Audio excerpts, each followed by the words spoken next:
Good afternoon. As we wait for more people to connect, I want to thank you for joining us for an important and timely discussion regarding Iran's recent missile and drone attack on Israel. I'm Joel Wenger, the political director for Democratic Majority for Israel. And on behalf of our entire staff, our president, Mark Melman, our board and board co-chairs, Todd Richmond and Ann Lewis, welcome.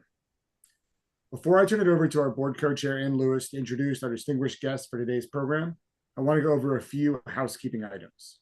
If you like what you're hearing today, please check us out on social media. We're on Twitter, Facebook, and Instagram. You can sign up for our news and updates on our website, dmfi.org. If you want to ask a question, submit it through the Q&A feature on your Zoom interface, or if you're watching on Facebook, you can enter it through the comments section. With that, I'm excited to turn it over and introduce our DMFI board co-chair, Ann Lewis, to introduce our distinguished guest. Thank you, Joel. And thank all of you for joining us. There is a lot to talk about these days, so I particularly appreciate your spending time with DMFI, and I'm especially happy to introduce an old friend, Ambassador Dennis Ross. I've had the opportunity to talk with Dennis for a long time, and every time I learned something, and I know we will today. Today, Ambassador Dennis Ross is the counselor and William Davidson Distinguished Fellow at the Washington Institute for Near East Policy. Earlier in his career, he served with distinction in both the George H.W. Bush and Bill Clinton administrations, assisting Israelis and Palestinians to reach the 1995 interim agreement, working on the 1997 Hebron Accord and the 1994 Israel-Jordan Peace Treaty. Dennis also served as special assistant to President Obama, as National Security Council Senior Director for the Central Region, and as Special Advisor to Secretary of State Hillary Rodham Clinton. Ambassador Ross has written a number of books on the peace process, that's in his spare time, on the peace process, the Middle East and international relations, and the most recent, written with his colleague David Makovsky, is entitled Be Strong and of Good Courage, How Israel's Most Important Leaders Shaped Its Destiny, an important look at how courageous leaders can make the difference. Please join me in welcoming Ambassador Dennis Ross. Thank you. And it's good to be with you because we're both so young, we go back a long ways. Yeah. Look, there's just so little for me to talk about right now, but I'll force myself. Look, why don't I build this around three questions? One question is, why did Iran do what it did now? Meaning, for the first time ever, it struck directly against Israel from its own territory, and obviously with a large number. I'm off screen. With a large number of cruise missiles, drones, and ballistic missiles. Second is, what do they actually do? And third, what happens now? So why do they do what they did now? On April 1, the Israelis took out General Mohammad Reza Zahedi. He was probably one of the most important operatives of the Revolutionary Guard's Quds forces, the guy who was the key liaison with Hassan Nasrallah and Hezbollah, worked very closely with them on everything they're doing. The guy probably most responsible for all trying to organize and make sure weapons and money are going into the West Bank. Big story was written about this in the New York Times. He was the linchpin of that effort. Key to what the proxy militias are doing in Iraq and Syria. So he was a pivotal player, and his deputy and most of his staff were with him in a residential building next to the main consulate, Iranian consulate in Damascus. So he was a target of opportunity for sure. And it's part of what the Israelis have conducted in terms of what they call the war between the wars. The Iranians basically are using the Quds force with Hezbollah to organize, plan, carry out threats against the Israelis. And that's why you have these Quds forces that are based in Syria. And Israel doesn't only intercept the effort by Iran to send weapons to Hezbollah and bring them into Syria, but it has repeatedly gone after Iranian forces that are there. 3 weeks before they took out Zahedi, they hit another senior Quds force general. So why did the Israelis act? The Israelis acted because there was a target of opportunity, which they felt could be, does two things. A, it disrupts the Iranian ability to carry out these kinds of operations or organize and plan them against them. And B, it was their way of making it clear to the Iranians that this is not a cost-free enterprise. Okay, so why did Iran decide to act now when it has not done this before? I suspect there are several reasons. One of the things that Khamenei has done is create a very conservative regime in Iran.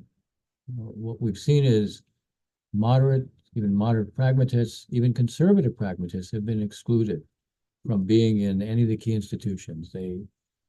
The parliament now is dominated by what I would characterize as true hardliners, partly because everybody else kind of boycotted the elections. The judiciary is headed by, again, the extreme hardliners. The government that's led by President Raisi, again, fits that category. And the foreign minister, again, they're all cut from the same cloth. And there's no doubt that the hardliners in general felt after this was done, something had to be done. So that helps to explain why there was more of an impulse. But I think there's a secondary factor. I think the image of Israel, because of Gaza being increasingly isolated internationally, and also the sense of tension that was emerging between President Biden and Netanyahu, between Washington and Jerusalem. I think that contributed to their sense, look, Israel is very much alone. The Americans are mad at them. This is a time when we can do what we haven't done before.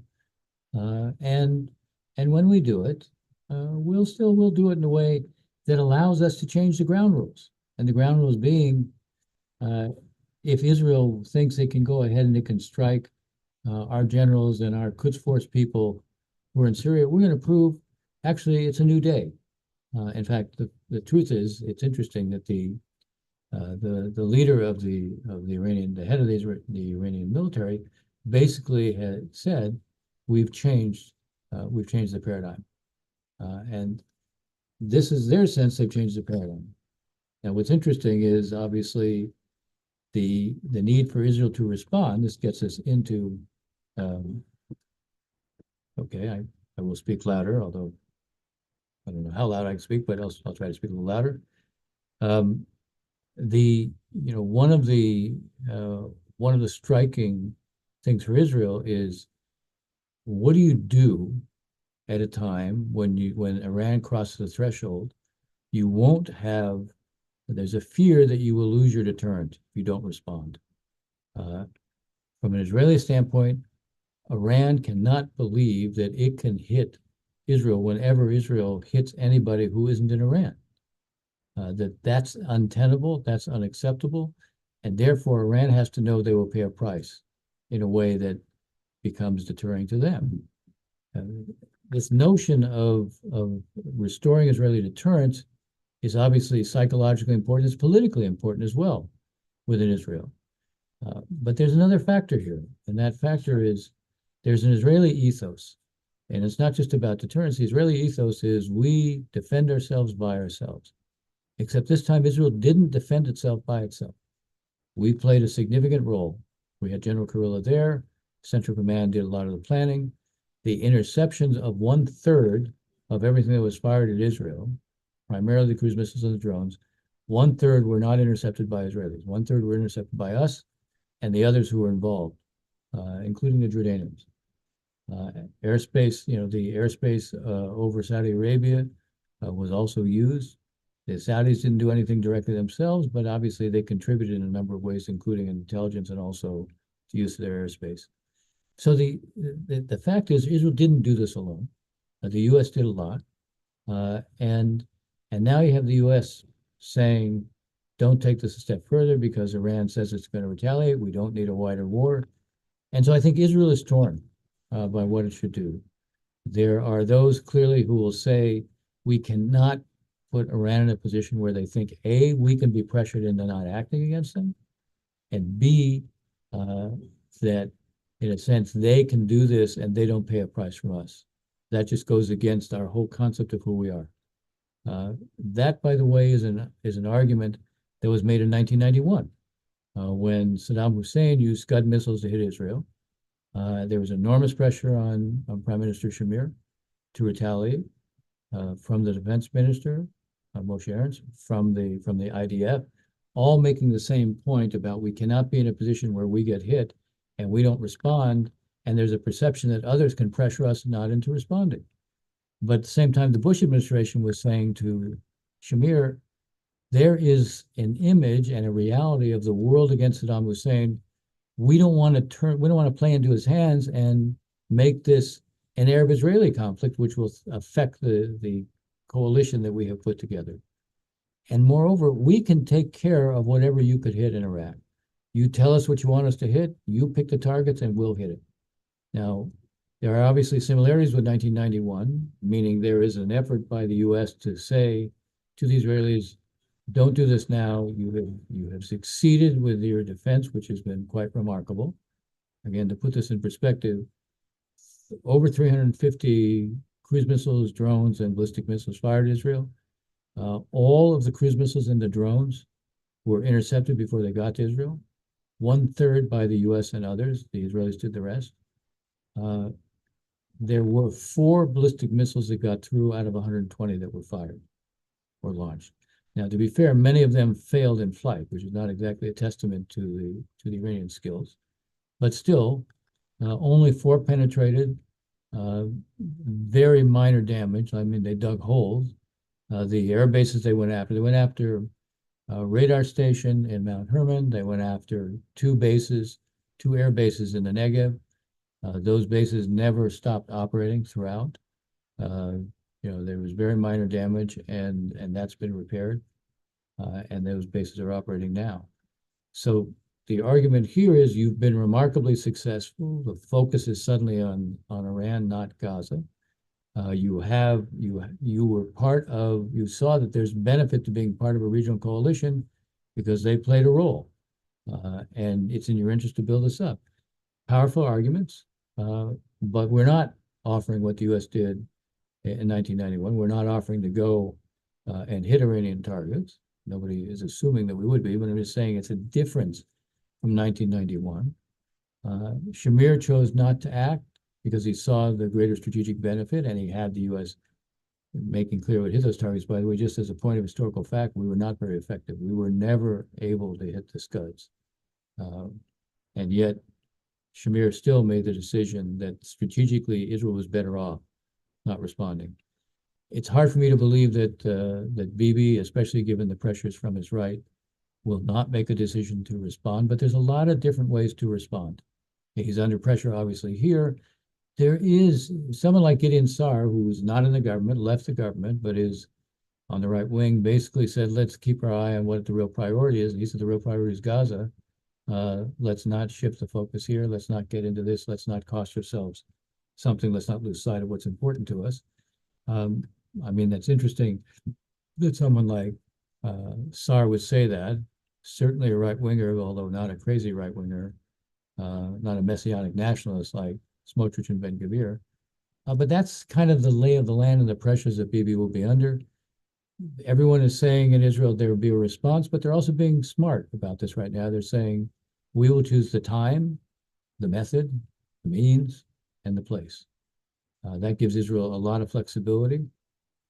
I think the more that Israel would think about doing something, not simply launching attacks, overt attacks against military bases in Iran, which would be an in-kind response to what the Iranians did.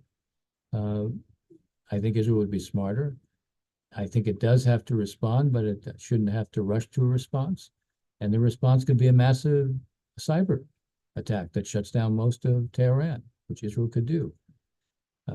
Fact is, if you want to show as a supreme leader, you do something like this to us, we have many options, and all these options can be very costly to you. And we've done something that reminds you of just how much we can do. We can shut down Tehran.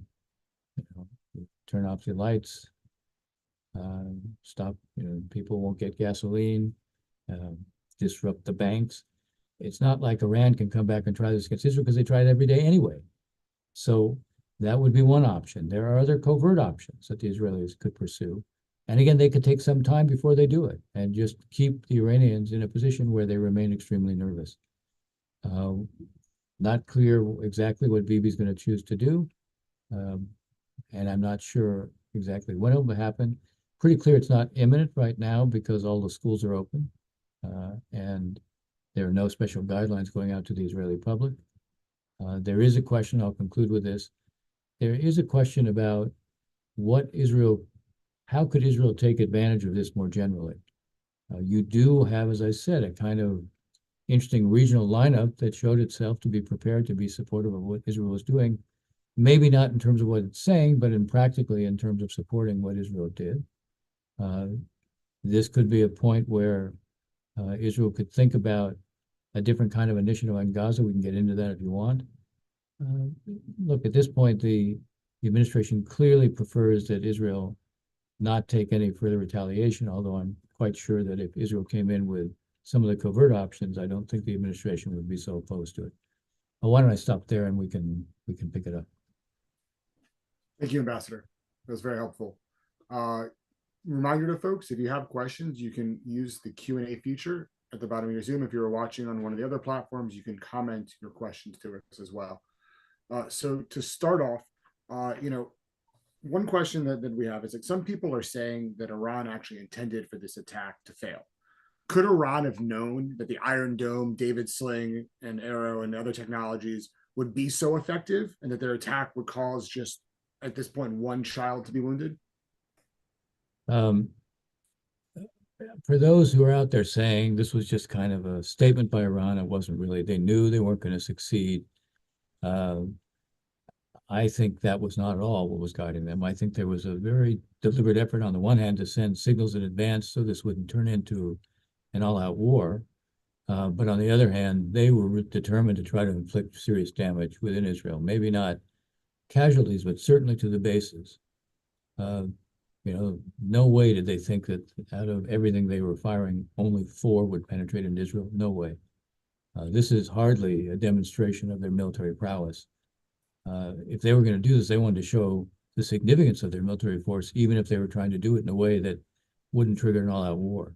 So this notion that, well, maybe this was just a statement on their part. You don't fire 350 drones, cruise missiles, and rockets, 120 ballistic missiles, if your aim is just to sort of make a statement. If your aim is just make a statement, you fire 10 or 15. Do what they did. They were trying to create a complicated defense environment for Israel by having them have to deal with drones, cruise missiles, and ballistic missiles all coming in, designed to somehow overwhelm the Israeli defensive systems. That's what they had in mind, but they utterly failed. Thank you. We're getting a few questions around this. Some people have been saying that Israel can't really achieve its goal of dismantling and disarming Hamas. Do you believe that Israel can achieve this objective? And if so, how? Well, I think it depends, how you define the terminology. Look, when I hear that there'll be total victory, that's a slogan, that's not an objective. When I hear dismantling Hamas, if what they're saying is we're going to dismantle Hamas as a military organization, Israel has already almost achieved that. If the objective is the demilitarization of Gaza, Israel is in the process of achieving that and can achieve that. If you tie that to making sure that Gaza can't be remilitarized, if you tie that to reconstruction being contingent on Hamas not being in control and having an intrusive mechanism that ensures that there can be no diversion of material coming into Gaza for reconstruction, that is all achievable. The key for Israel is not to be in a position where Hamas still has a military capability, meaning a military infrastructure. They don't have that now. The Israelis have destroyed most of the military infrastructure. They have ended Hamas as a military already by destroying 19 of 24 battalions. When I say destroying, that doesn't mean they killed every Hamas. It doesn't mean everybody in the unit is gone. It means the unit doesn't exist anymore. It means it has no command control. It means their commanders, deputy commanders, and next junior commanders are all gone. It means there's no coherence. It means, they no longer can be producing rockets, drones, mortars, anti-tank missiles, remotely piloted grenades, all of which they were producing before in their own industrial base. Israel has basically destroyed the military infrastructure of Hamas, and they basically have destroyed Hamas as a military, but they haven't destroyed Hamas as an organization in general, politically. They haven't disarmed every Hamas member, which is impossible to do because they can't find everyone.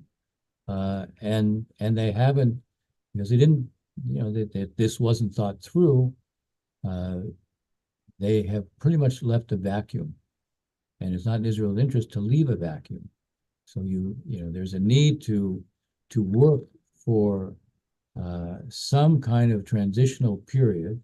While it's difficult for Bibi because of Smotrich and Ben Gvir to accept the fact that a reformed PA would come back and take the place of Hamas, not immediately because the PA itself has to be reformed, but there are Arab states that are prepared to play an unprecedented role on the ground with forces in Gaza, as long as they know they're only there to be a bridge to a future where there's a Palestinian alternative to Hamas. They won't play the role if there's not a Palestinian alternative to Hamas because they don't want to go back into Gaza and be there forever. So on the one hand, long-winded answer to your question, I don't think you can dismantle Hamas as an organization, but you can succeed in dismantling them as a military so they can't be a threat again, and you can create a circumstance where they can't resume power in Gaza. But that means you need the Arabs on the ground. It means you need a Palestinian alternative as well. And that's something that, again, Israel still has to develop more of a coherent approach on. There are those within the defense ministry, including the defense minister, understand you have to have what I was just describing. I think the prime minister actually understands it as long as you don't describe it as the PA, given, who is in his government. You can't have everything you want when it comes to the framing. Thank you. Stephen asks, how likely is it that Hezbollah will start an overt war in the north while Israel is still occupied with defeating Hamas in Gaza? If Hezbollah wanted such an all-out war, it would have happened already. It's not an accident that it hasn't happened. Hezbollah is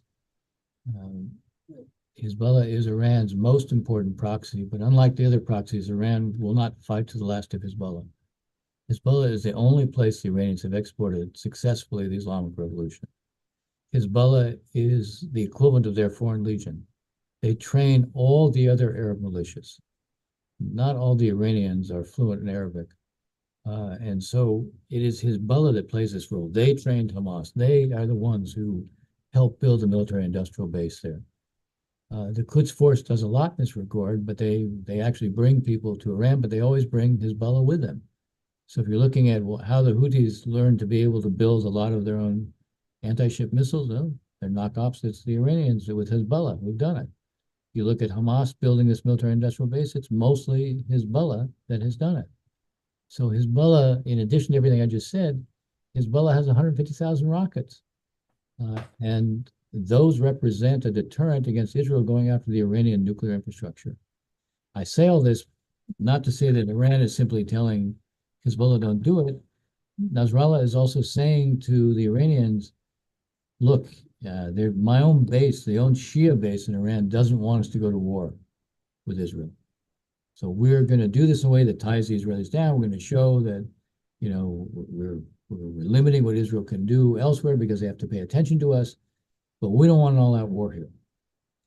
And there's another reason, because, Hezbollah has turned Lebanon into a failed state. And the anger of Sunni, Druze, and Christians at Hezbollah is quite strong within Lebanon. And if you have an all-out war, which is what it takes, Israel goes to war with Hezbollah. There's no limited war with Hezbollah beyond what you're seeing now. The idea Israel will just go in partially and Hezbollah will keep it limited. Once Israel goes in on the ground, it's very difficult to control anything after that. And there's no way that you have a war with Hezbollah where basically Israel as a country isn't shut down for 3 to 4 weeks. Hezbollah can hit Israel with 3,000 to 4,000 rockets a day. And the only way to stop that is over time, and it's on the ground. You can try to blunt it from the, with the integrated missile defense network, but the fact is the rockets that Hezbollah has cost a fraction of what the Iron Dome rockets, the David Sling missiles, and the Arrow missile cost. If this were a year from now and Israel had deployed the Iron Beam, which is a laser system that doesn't cost anything to operate, all your costs are sunk with its development, then you're really changing the equation. It's a game changer in the sense that the cost equation, it's not, today, Hezbollah with its rockets can overwhelm, can saturate the missile defense systems that Israel has. In a year, that won't be the case. So, you could argue, well, maybe Hezbollah has an interest in doing it now, but Hezbollah doesn't have an interest in risking itself within Lebanon. That's my point, that they would risk itself, they would risk Hezbollah in Lebanon. And Hezbollah is simply too important to Iran to risk that way. Now, everything I just said, does that mean there can't be an all-out war between them? No, because they're both signaling with the use of force. And with the use of force, you can hit the wrong target.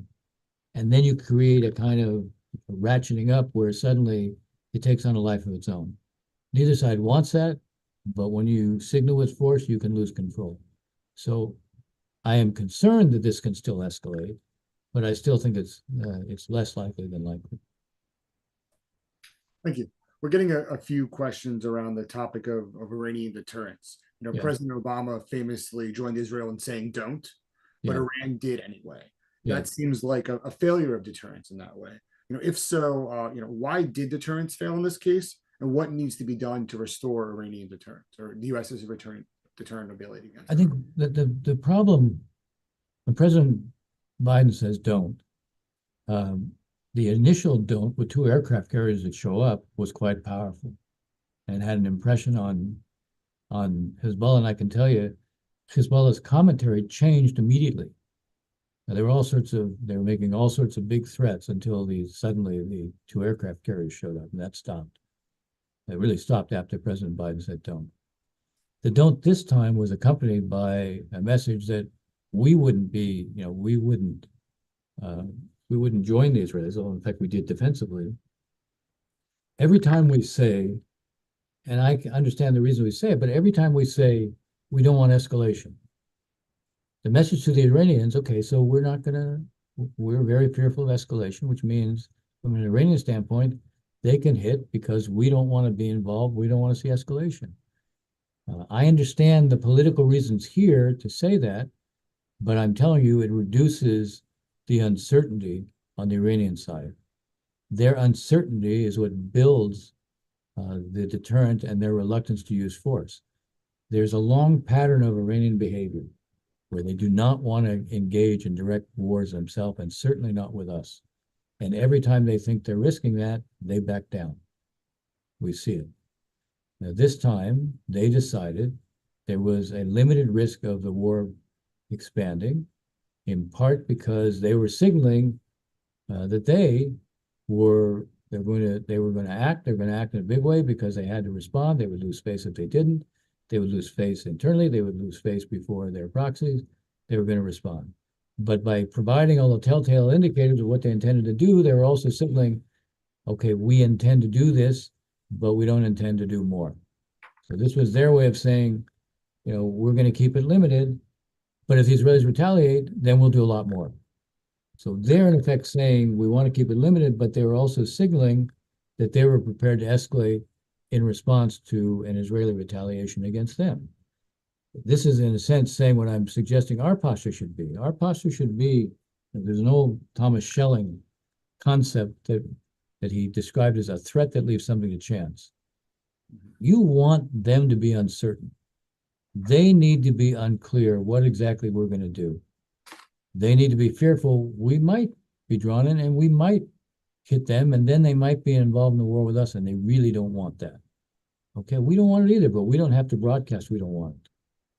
Except that we're in an election year, and I understand the needs of the White House to say, especially with part of the constituency, the tension here between the domestic audience needs and the value of communicating a certain kind of message to the Iranians, this is a kind of built-in tension. And one of the reasons that in this time deterrence failed is because the Iranians were less fearful about what the consequences of them using the force was going to be. Makes sense. We have a question from Ariel who asks, do you think that Israel risks portraying weakness? They don't directly attack Iran as opposed to their proxies? I mean, on one level, yeah, but I'll tell you, I didn't say this, but think about it in the following way. The Iranians are basically saying, we are redefining the rules so you can't hit our forces outside of Iran and think that we won't respond. So if the Israelis go ahead and now hit within Syria, Quds forces that are there, they will have just demonstrated, you know what? You're not changing the ground rules. And then you put Iran in a position, what are you going to do? You're gonna strike again? It's one thing to rationalize if Israel hits into Iran, that Iran says, okay, we have to respond. It's something else if the Israelis go and they take out some Iranians again in Syria and put Iran in a position, what are you going to do now? Israel will have just demonstrated we continue to operate as if you didn't hit us, meaning we're prepared to run those risks. And then Iran has to ask itself, how does it stop this then? How does it know that Israel won't come back again? And having just seen that their forces were completely ineffective, do they want to have another demonstration of the ineffectiveness of their forces? I'm not so sure. Thank you. Daniel asks, as positive as the recent support for Israel since this attack from Iran has occurred, they are still likely going to have to go into Rafah at some point, or they could have to go into Rafah at some point.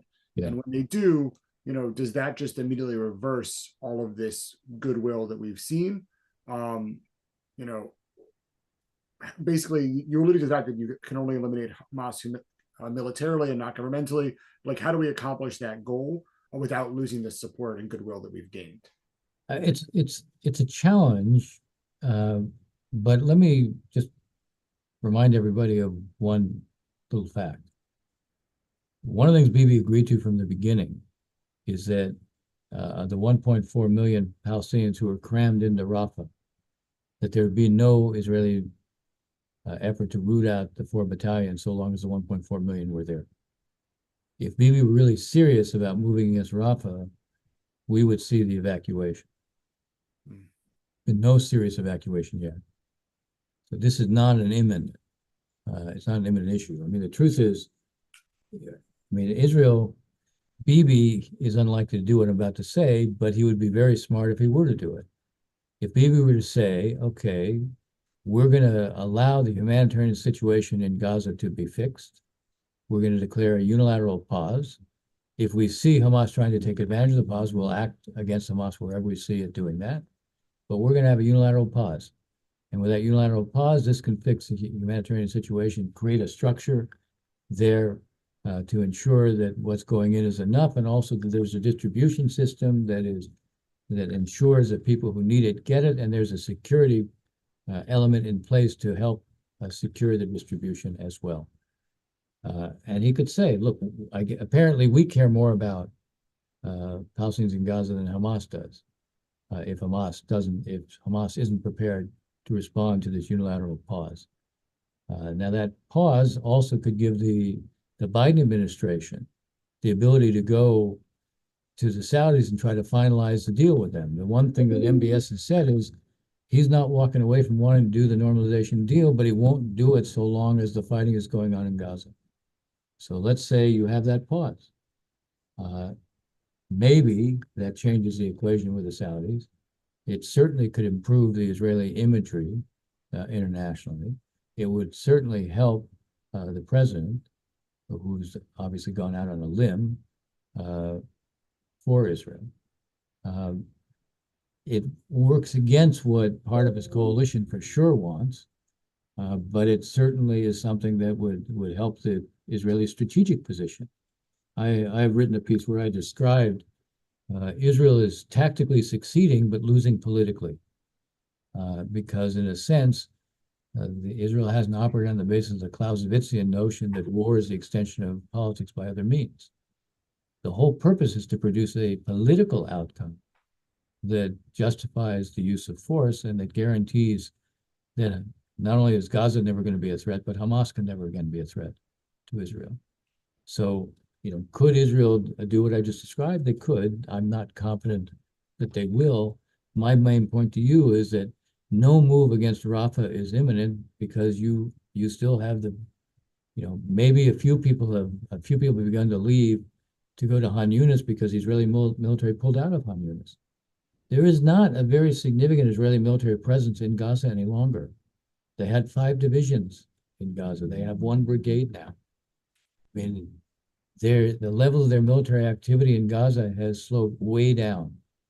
They're not that far from, they describe 4 phases in the military campaign: the air campaign, the intense military campaign, a reduced, less intense military campaign, and a 4th phase where they would essentially withdraw from Gaza but keep a narrow buffer. We're not that far from the 4th phase. My own view is you're probably 6 to 8 weeks away from doing something in Rafah. And you're going to need just that 6 to 8 weeks to have the evacuation. But again, having unilateral pause, which would allow you to really address the humanitarian issue, it's not enough to have an evacuation if the people who are being evacuated have no shelter to the place they go, no guaranteed distribution of food, no medicine, no water. That's not evacuation. You have to have a place that can absorb them as well. Very insightful. Shira asked on the topic of your last answer, in this unilateral pause, what is the status of the hostages that still remain in Hamas control? What do you see as how they're playing into this? One of the concerns I have, the administration has built a strategy around a hostage deal. Talking to Qatar and Egypt, and maybe even what they're reporting from the political leadership of Hamas is one thing. Talking to Yahya Sinwar is quite different. So they came back with it after the U.S. made a proposal, Bill Burns made a proposal, and the Israelis softened their position on all the issues, including one of the reasons for the withdrawal of the 98th Division was Hamas was saying Israel had to withdraw from the Gaza cities. They did that. Israel increased the number of Palestinian prisoners it was prepared to release. Israel was making it clear it was prepared to be flexible now on all the issues, and Hamas came back to that by saying instead of 40, who had been the number all along, now we're talking about 20. Partly they were justifying on the grounds, well, there aren't that many women left, which suggests that the number who are alive is less than we all hoped for.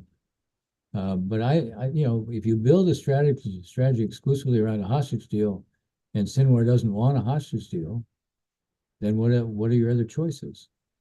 And what I'm trying to suggest is one way to try to create some alternative choices is maybe a unilateral pause on Israel's part. Maybe that changes the context a little bit, even on the hostage issue. I'm not sure, because I said it's Sinwar sees himself as a latter-day Salah ad-Din. He thinks he's going down in history as the guy who's inflicted this great cost price on Israel that no Palestinians ever inflicted before. So, is that enough for him? I'm not sure it's enough for him. What may be working ultimately in our favor is he thought October 7th was going to produce an all-out war between Hezbollah and Israel, an explosion in the West Bank, and an explosion with Israeli Arabs. It didn't happen. Then he thought that you'd have a blow-up during Ramadan, this intensely emotional, introspective religious period, especially with the hundreds of thousands who pray, the Al-Aqsa Mosque. He counted on an explosion. It didn't happen. Now I think he counted on the Iranians. And it's pretty clear the Iranians are making clear what they do has no relationship to the Palestinians. They responded because their guys were hit, not because of what's happening in Gaza. So maybe Sinwar changes as a result of that. Maybe. It's hard. I just think anyone who thinks that they can predict Sinwar with any great accuracy no one I know of has a good track record in that regard. Thank you. That makes sense. Richard asks, why were the Egyptians allowing large-scale smuggling of weapons and materials into Gaza? And what role are they likely to play going forward in a post-war Gaza? But one of the interesting things is even if you take care of the 4 battalions, you haven't done anything if that border isn't under control. Now, what you had is you had tunnels underground, and the 4 battalions that are there, they're not necessarily the spearhead of Hamas fighters. They were smuggling battalions. Obviously, an important role for Hamas, but not necessarily the best fighting units, which also may put in perspective what it takes to deal with them. Something else I might just say parenthetically, so when the Israelis went back into Al-Shifa Hospital, they ended up killing 200 Hamas and arresting 800 Hamas and Islamic Jihad. Now, on the one hand, it tells you something about how they were able to slip back into the north after Israel had cleaned it out, which says, okay, the Israeli strategy at this point still has a lot to deal with. But on the other hand, 800 surrendered. Now, what does that tell you? It tells you they're not all prepared to be martyrs. Put these battalions under great pressure, great squeeze, maybe they sort of fall apart and surrender as well. But you still have to have, I've been saying this to the administration a couple of months ago, regardless, you have to work out a practical deal that you can implement on the ground that will make sure there's no tunnels under Rafah and the Philadelphia corridor, and also make sure that on top, the Egyptians do their job. Now, among the most poorly paid security people in Egypt are the guys who were at the Rafah border. So the level of bakshish that was being provided them was not small. When I went to the base where all the Hamas captured weapons are, I saw these big burlap sacks that were labeled rice, but when you open them up, they were filled with ammunition. Very interesting. We have another question from Daniel, who asks, what can we do to support the Iranian people who are similarly upset with their own government in their country? I just think you have to continue to broadcast everything that the Iranian government is doing. It's quite prepared to spend lots of money on its foreign adventures and not on its public. I'll tell you, I think what we may have to do is we have to spend a whole lot more time educating in this country to see pro-Iranian demonstrations by so-called progressives. That means they care not one whit about the well-being of Iranian women, so they can stop talking about caring about women's rights.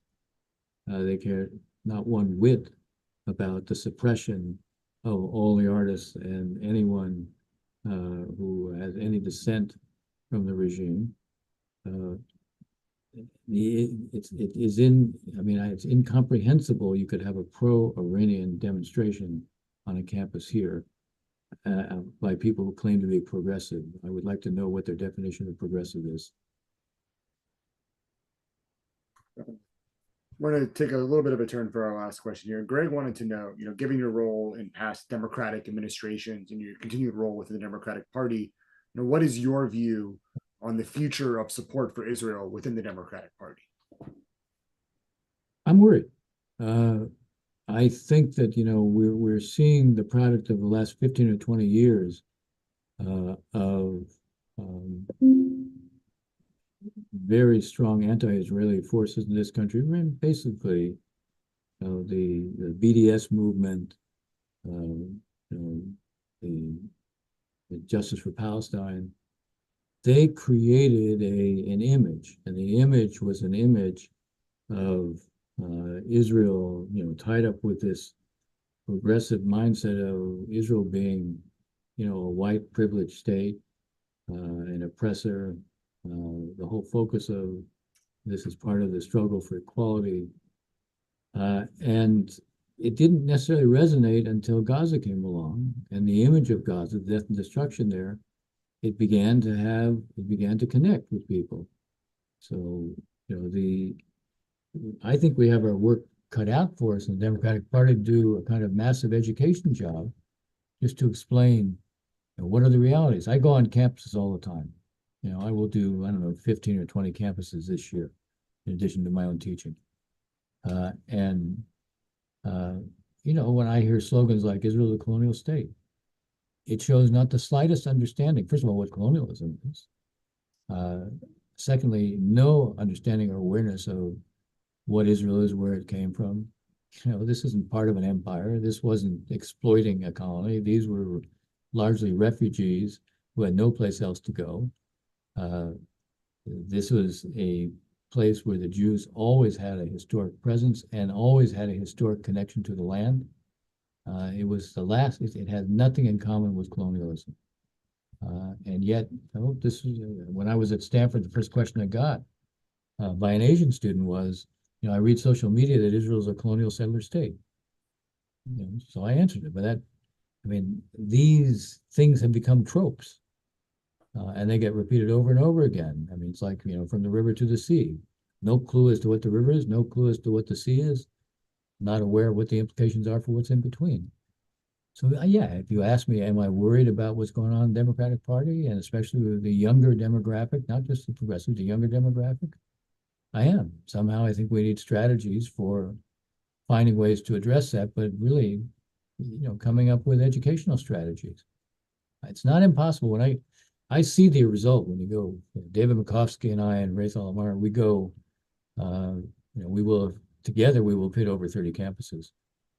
And Raith and I were just at, last week, we were just at Claremont McKenna in Pomona, where we did 4 classes and 2 public events.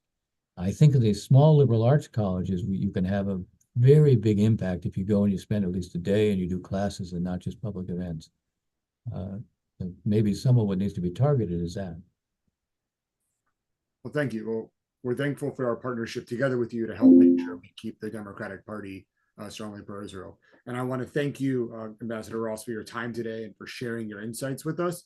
I'm going to turn it over to DMFI Board Co-Chair Todd Richmond to close out the event. Todd?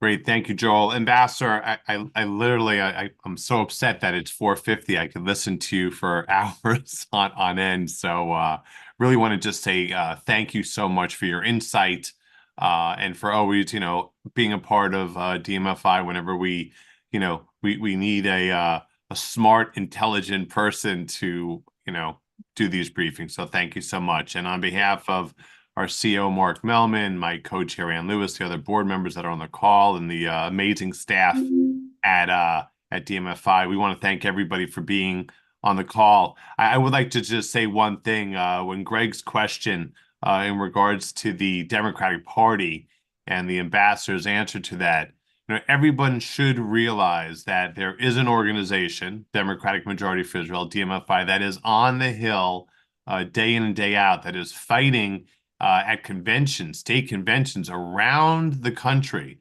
that are have individuals that are trying to put bellicose anti-Israel resolutions in on a daily basis. DMFI is a pro-Israel democratic organization that is fighting that fight. So we hope everyone will make sure that they sign up at dmfi.org to get our alerts. Look at our website. You get a lot of great information. Join us. Go to the support page as well, because if we don't have the needed support and the dollars, we can't do what needs to be done. So with that said, I just want to thank the ambassador again, and thank you to our members that are on the Zoom today. Have a great day, everybody, and stay strong. Thank you so much.